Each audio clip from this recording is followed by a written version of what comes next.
பாராளுமன்றம் நிராகரித்து விட்டது என்கிற செய்தியை மன்னருக்கு சொல்ல வேண்டியவர் பாராளுமன்ற தலைவர், ஸ்பீக்கர் என்பார்கள். பாராளுமன்றத்தின் கருத்தை மன்னரிடம் சொல்ல வேண்டியவர் ஸ்பீக்கர். அதற்கு துணிவு வேண்டும். சில பணிகளை செய்வதற்குத்தான் பாராளுமன்றத்தின் அனுமதி வேண்டுமே தவிர, அந்த ராஜ்யத்தில் உள்ள எந்த பிரஜைக்கும் மரண தண்டனை விதிக்கும் அதிகாரம் அவரை தடுத்து நிறுத்தி அவர் கைகளை பிடித்து இழுத்து வந்து ஆசனத்தில் அமர வைப்பார்கள்.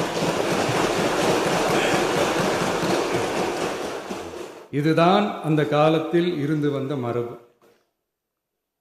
ஜனநாயக முறை ஏற்பட்ட பிறகும் இம்மரபு தொடர்கிறது.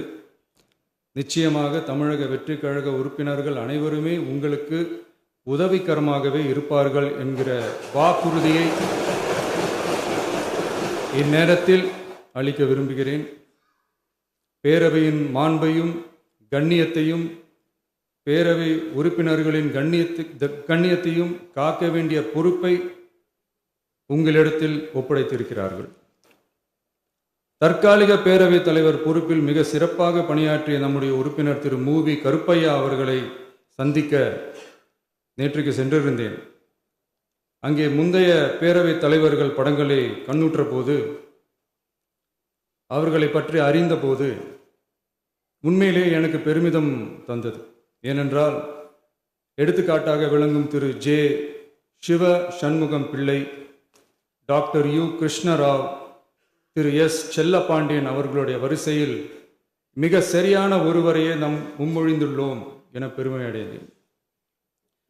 அதே போன்றுதான் நம்முடைய பேரவை துணைத் தலைவர் அவர்களும் நீங்கள் இருவருமே மிக சாதாரண குடும்பத்தில் பிறந்து மக்கள் பணியாற்ற வேண்டும் என்கிற அவாவில் செயல்பட்டு வந்தவர்கள்.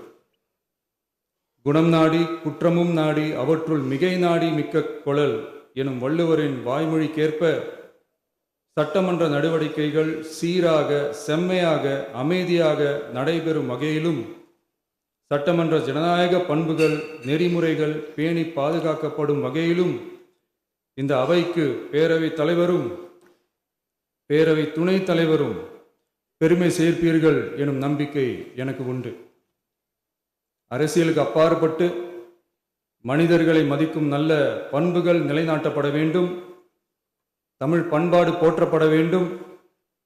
அவையின் மரபும் மாட்சிமையும் மதிப்பும் காக்கப்பட வேண்டும் என்ற நல்லெண்ணத்தின் அடிப்படையில் அந்த பதவி ஏற்றுள்ள தங்கள் இருவராலும் காப்பாற்றப்படும் என்னும் நம்பிக்கையை மீண்டும் தெரிவித்து என் உரையை நிறைவு செய்கிறேன். நன்றி.